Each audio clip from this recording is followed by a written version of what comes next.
Hi, my name is Attorney Walter Hnot the third. I'm with Disability Resolution PA. Let's go through question 79 of the top 200 disability hearing questions. Here we go. Question 79. Do you cook? And if so, what meals seem complex for you?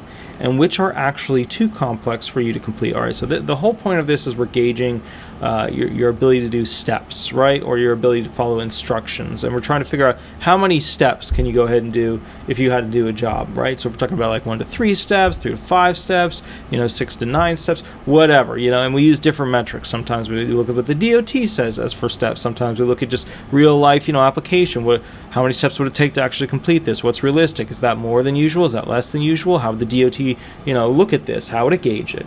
So we look at these functions to gauge essentially how many steps you'd be able to do. And I want you to think of it this way. If you had to bake something, and we're going to go into, potentially the female side of this, it doesn't have to be that, but whatever. Potentially the female side of this. All right, so let's go through it real quick. Okay.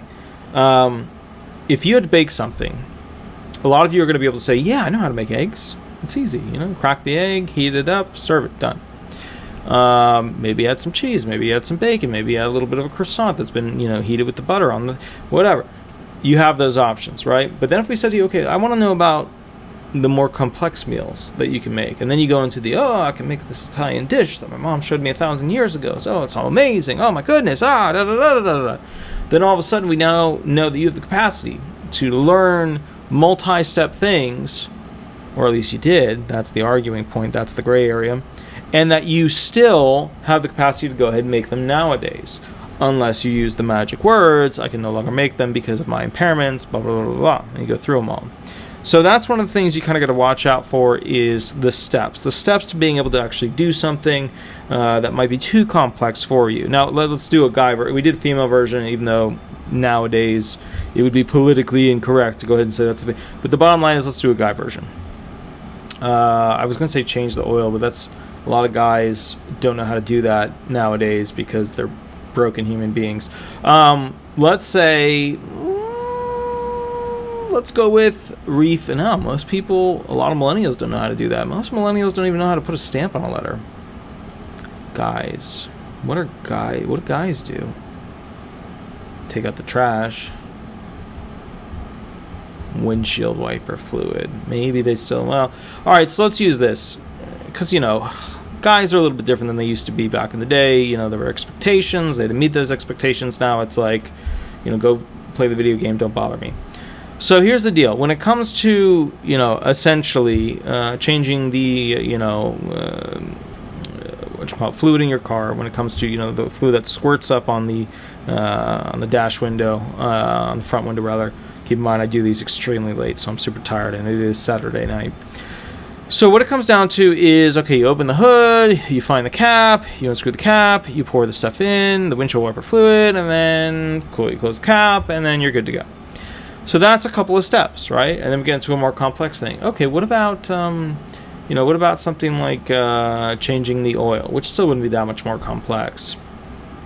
What about replacing a tire? Wouldn't be that complex. I don't know. Think of something that you have to do around the house that requires a lot of, steps. Something that requires like 6, 7, or 8, whatever steps. I'm not saying I want you to go swap out an LS. I'm saying, which is an engine. I'm saying that basically, find something that requires more step by step. Okay, painting unicorns. There you go. Hopefully that we talked about swapping out LSs and painting unicorns. That should cover the gambit of guys that are out there nowadays.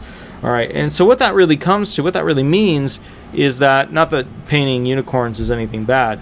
I paint boats. I paint unicorns on boats. I don't, but I might one day. All right, so let's go through this. When it comes down to these things, they're looking at how many steps you need to complete the task so that they can say you could basically do a job that only has these many steps. Your SVPs 1, your SVP 2s, SVP 3s, stuff like that. And the reasoning behind that, the reason they used SVP 1 and 2, the unskilled jobs, is that they're trying to gauge what your capacity to do higher level stuff is. Sometimes they've got to figure it out because you have skills that are transferable.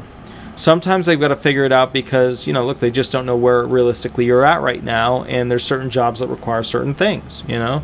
An almond blancher is different than, for example, somebody who is a marker or somebody who is a whatever. I mean, you could come up with any one of these jobs that they use all the time, but, you know, another classic one is checker.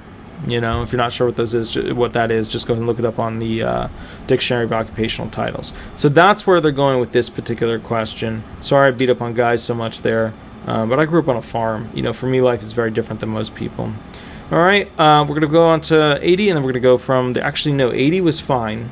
80 was fine. It was only an issue from 76 to 79. So now we're going to be going on to 81, and we're going to try and do a total of 40 videos for the rest of the night until we basically have to fall asleep and wake up at 7 on Sunday. All right, guys.